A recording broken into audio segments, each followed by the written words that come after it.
Hello everyone. Today I'm going to show you some fantastic tools that are included with your Running Room training program. We start off here on the members homepage. After logging in, I'm just going to scroll down, find menu, and click on calculators. As you can see, we've got 6 different types of calculators here, and I'll quickly run through each one and show you how they work. The first is calories. To determine how many calories we burnt on our last run, simply key in the information. So if I ran 5 kilometers and I weigh 180 pounds, you see that I burnt 423 calories.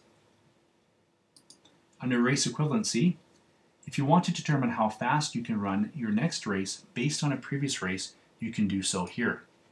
So if I ran a 10-kilometer race in 1 hour, and I'm now wanting to train for a half marathon, you can see that according to the system, and based on my previous run and time, that I should be able to run a half marathon in roughly 2 hours and 13 minutes. For pace calculator, if you want to determine how fast you need to run a race, enter in your information here. So if I'm going to run that half marathon in 2 hours, I'm going to run it walk adjusted. You can see that I need to run a pace of 5 minutes and 27 seconds per kilometer in order to run a half marathon at 2 hours. Training calculator. This is used to determine the necessary paces required for each type of training run.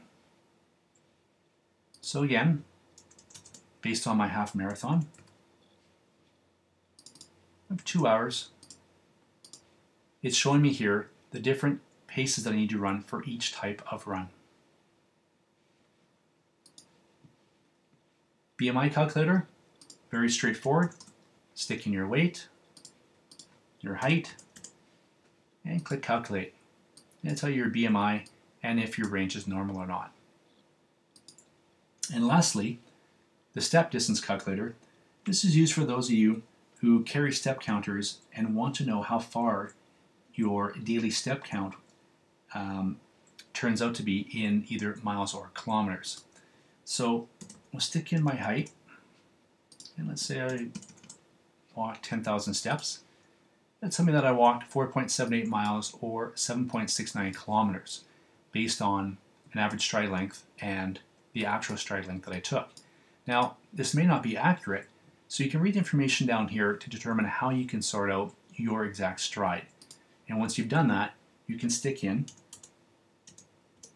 your stride, the amount of steps that you took that day, hit calculate again, and you can see it is different than before because my stride length is longer than it had guesstimated. And the calculators are as simple as that. Happy running!